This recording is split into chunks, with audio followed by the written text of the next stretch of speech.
Cachez-vous en la mort du Seigneur Jésus et au nom de Jésus. Levez-vous aujourd'hui et que le péché ne règne donc plus. Prenez cette position. Mettez-vous bien dans l'esprit que vous êtes mort au péché. Dieu vous révélera ses plans d'action pour vous.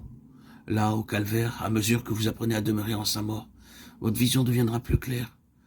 Les nuages qui obscurcissaient votre vue s'effaceront et vous commencerez à voir que sur la croix, notre Sauveur, le vainqueur, a dépouillé les principautés et les puissances qu'il a publiquement exposées en spectacle, triomphant d'elles sur la croix pour vous.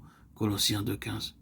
Lorsqu'en esprit, vous vous assirez ensuite avec lui dans les lieux célestes, vous chanterez le cantique de Moïse et de l'agneau, et vous verrez que vous triompherez de la bête. Apocalypse 15, 2, 3. Vous lirez l'Apocalypse comme jamais vous ne l'avez lu avant, et vous comprendrez que c'est un livre de guerre et un livre de victoire. Puis, vous verrez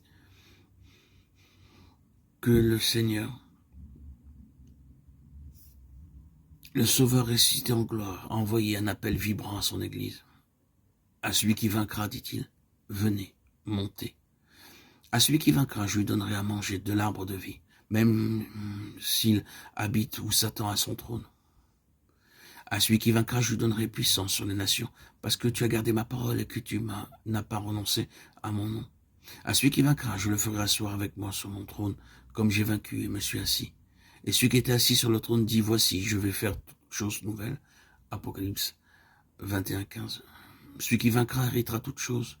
Oui, il est écrit, héritera, au verset 7. Le salut est un don, mais il y a un héritage de victoire, une récompense. Héritera.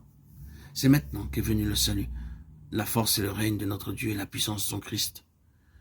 Car l'accusateur de nos frères, qui les accusait jour et nuit devant Dieu, a été précipité. Ils l'ont vaincu par le sang de l'agneau et par la parole à laquelle ils rendaient témoignage. Et ils n'ont point aimé leur vie, mais ils l'ont opposé à la mort. Apocalypse 12, 11. À la mort, jusqu'à la mort. Oui, la mort est le secret de vaincre par le sang et par la parole de notre témoignage. Que Dieu vous la donne à tous. Nous marchons en avant en brûlant nos vaisseaux et en coupant les poings derrière nous, car nous ne pouvons plus regarder en arrière. Il faut marcher en avant vers le prix, vers le but, vers la victoire, pour obtenir la couronne.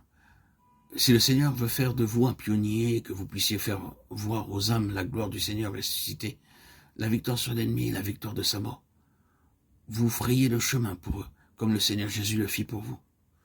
Suivre ses pas, et elles suivront les vôtres aussi.